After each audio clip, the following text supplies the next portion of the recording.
One of my earliest memories involving video games took place inside of a locally owned pizzeria. At the end of the restaurant sat 4 seemingly identical arcade cabinets, but one managed to capture my imagination like no other, leaving a lasting impression.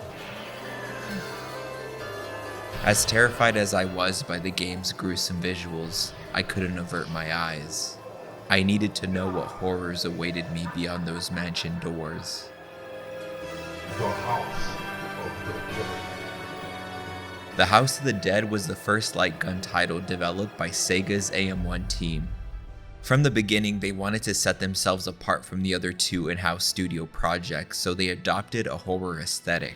Nobody leaves here alive. This new direction allowed familiar mechanics to take on a new context. You were no longer shooting at generic bad guys and rescuing innocent civilians. You were fighting zombies. Wait, they're not zombies? Don't say that. What? That? The Z word. Don't say it. Why not?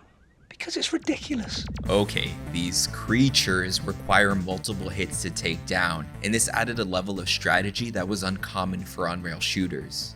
The enemy's sponginess encouraged players to fire at certain appendages, which netted you brief windows of time that could make all the difference in tight situations. This mechanic was absolutely necessary because, unlike most antagonists in the genre, these zombies will run at you, which makes them a larger and easier target. But not all enemies are created equal. It's too late. There's a wide array of zombie types, each with a unique weak point and means of attacking. Every corner you turn, you're faced with a new challenge and given seconds to react as efficiently as possible. Thrown in the mix are scenarios where you're tasked with rescuing a scientist or 2 where time and accuracy is of the utmost importance. You can go upstairs from that room. At a time where most light gun cabinets encouraged players to mindlessly spray with the occasional civilian interruption, the House of the Dead was a breath of fresh air. It offered a legitimate challenge with a greater depth of strategy not apparent from the campy attraction screen. Arcade hardware was light years ahead of what was possible on home systems, but as the 5th console generation rolled out, that gap quickly grew smaller. However, THOTD was a rare exception. It couldn't faithfully be ported over even with a packed-in gun peripheral. The magic was only possible at the arcade. Early polygonal titles didn't age all too well visually, and this is no exception, but there's a certain charm that continues to make this game worth revisiting. It's hard to believe it shares the same engine with Virtua Cop because it takes those mechanics and graphics to a gory extreme. At times, it's a vulgar display of flying limbs, gaping chest cavities, and exploding heads. The zombies are clearly meant to be a graphical showcase and unmistakably the stars of the show, but the mansion itself is worthy of the same praise. No detail is too small. Each room has a distinct and memorable layout, all decorated in a gothic, sometimes science fiction theme. The surprising amount of branching paths to uncover gives you a fuller appreciation of the lengths the developers underwent to not only have a highly replayable game, but one with such distinct atmosphere. Whenever this game gets brought up, its bad voice acting usually overshadows the innovations it brought to the genre, if mentioned at all, which isn't fair to the game's legacy. But you will never, ever defeat me! Resident Evil released that same year and suffered a similar fate with its fair share of poor line deliveries. Stop it! Don't open that door! When it was later remade that following generation, the intended tone was finally achievable. Jill, no! You don't want to go back out there. The House of the Dead's remake wasn't so cut and dry. While Resident Evil managed to stay readily available in some form throughout the years, THOTD remained exclusive to arcades. This is a result of Sega losing the source code, which made a simple port near impossible, much less financially viable. While arcade cabinets sat around collecting dust, home consoles surpassed them in every possible way. Light gun games especially felt like relics from a bygone era. You mean you have to use your hands? That's like a baby's toy. The Wii was a safe haven for the genre. Not only were there arcade ports, but wholly original titles developed with motion controls in mind. This included 3 spin-off titles from 2 notable horror franchises. They took some cues from THOTD, but expanded the mechanics afforded to them by this new technology. The House of the Dead saw great success too with its own compilation, proving that its IP had potential to grow outside of arcades.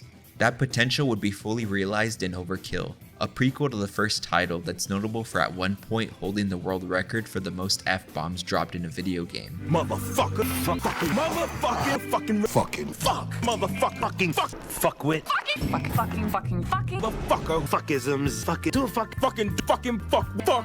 you. Even a company as evil as EA saw the potential of motion controls, modifying a Medal of Honor campaign to accommodate the on-rails style of gameplay. Motion controls weren't exclusive to Nintendo either. The PlayStation's DualShock controller was just as capable, showcasing its use in some enhanced ports. Not to mention their own take on motion controls with the PlayStation Move. And who can forget the Xbox Kinect?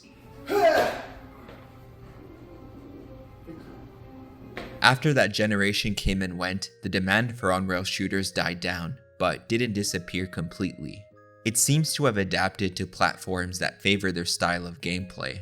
Even on the console front, there's still some on-rail experiences to be had like Pokemon Snap and Galgun Double Peace. What the fuck? The announcement of the House of the Dead remake was a pleasant surprise, but given its legacy as the arcade title with goofy voice acting, I was worried about which aspects would be preserved. Outside of a few cheeky callbacks, Resident Evil's remake wisely axed the bad voice acting to accommodate the updated visuals. I couldn't see a scenario where these revamped graphics would work alongside Craigslist level voice acting. When I finally got my hands on the remake, all of my worst nightmares came true.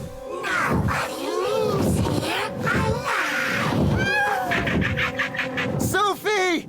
At first glance, what's not to love? The enhanced visuals are as faithful as can be. But there was something fundamental to the experience missing, and I don't mean the light gun. Remaking games from this era is a delicate procedure. Because of hardware limitations, developers had to be mindful of system memory, especially when decorating rooms. This left some areas looking rather barren, but THOTD got away with it because of its strong art direction. The mansion's interiors are purposefully muted in colors to allow enemies to pop out. Like sprite-based games, early polygonal titles have an abstract quality to inspire the mind to fill in the gaps. In the remake, the colors are too washed out, especially in the first chapter, appropriately titled Tragedy. The abundant use of reds in the atmosphere severely undermines the blood spewed from enemies, which is crucial to understand that zombies are bullet sponges. Although technically impressive, the lighting doesn't help either. Because enemies lack their proper color, it leads them to disappear in the background. In the original title, the zombies' movement had an uncanny feel, which was achieved by combining motion capture with keyframe animation. The remake uses keyframes exclusively, which isn't inherently better or worse, but the execution gives them a more organic feel that misses the original's intent. Take these enemies for example. Look at their smiling friend's ass walk cycle and compare it to the remakes.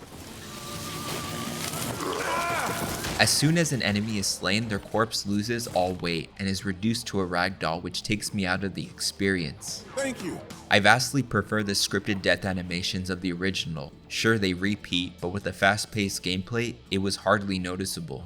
One aspect I'm relieved I got wrong was the voice acting. The remake's actors were instructed to maintain the tone of the original, and all things considered, they got as close as they could get. The standout performance is Brian Connor as Dr. Kyrian.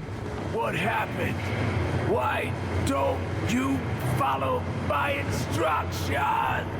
What happened? Why don't you follow my instructions? The entire cast does a great job recapturing the spirit of the original without it sounding forced. Even with the game's new facelift, the animations are just shitty enough to pull it off, which may or may not be intentional. Thank you. My main gripe with the visuals are the enemy redesigns. The original simplicity is dropped in favor of more grotesque detail, whether it's necessary or not. The remake, although looking very modern, doesn't understand the original's appeal, but I believe this new direction could have worked with some refinement. I would have treated this project like a 4K restoration of an obscure horror movie from a boutique label like Vinegar Syndrome. I would have added heavy film grain, saturated the colors to emulate a popular film stock from the era, and maintained the visual integrity of the original. In fact, this franchise has seen great success with those exact elements in the past. It's only a matter of time before an indie developer takes that inspiration and single-handedly revives interest in this genre, which isn't too uncommon these days. There are very few instances where I prefer the remake's direction over the original. In the latter half of the game, when the visuals become less George Romero and more Ridley Scott, the remake's over-refinement plays in its favor.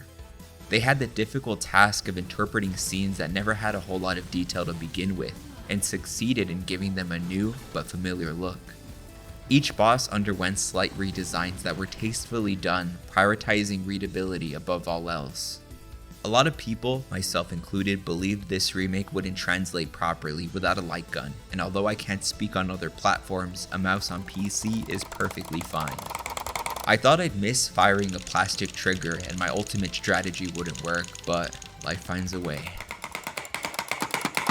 The developers must have thought giving players a crosshair would trivialize the difficulty because some bosses take way more hits to kill than the original. They went as far as giving Hermit the Spider this move where he blocks his head as he marches towards you, prolonging the worst boss fight in the game. I want you to be dead! The final fight against the Magician is the biggest victim of this overcorrection. By the time I reach him, my trigger finger has developed full-on arthritis, and to make matters worse, his final phase prevents you from getting quick hits on him like you can in the original. Fuck you. There's some scripted jump scares that don't work as well as the original because they're either disrupted by a brief loading screen or it's way too dark to see anything.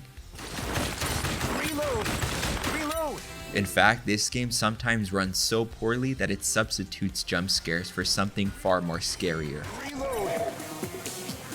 the hell was that? To compensate for the short runtime, the remake includes extra content to encourage replayability, but it's not enough to substitute the original.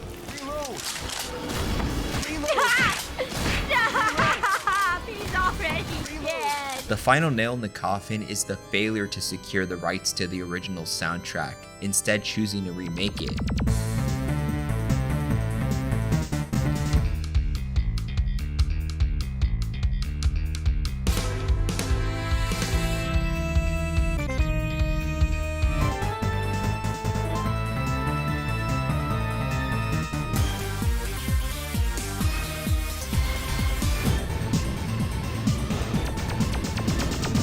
The original's music had such a high level of energy that perfectly matched the fast-paced gameplay, which it certainly needed considering that most arcades sounded like this. Modernizing a classic like The House of the Dead was never going to be an easy task. I can tell the developers' hearts were in the right place, but their work falls short of meeting the original's appeal by a wide margin. Given that the original is destined to rot in arcades, this remake will likely preserve its legacy, even if only in name.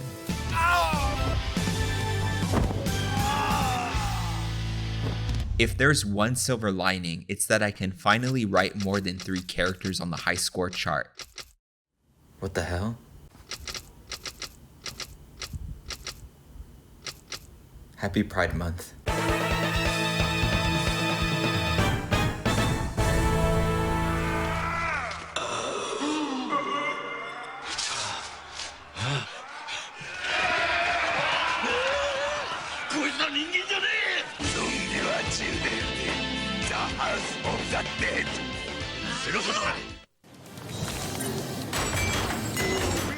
We'll get him next time. Come on.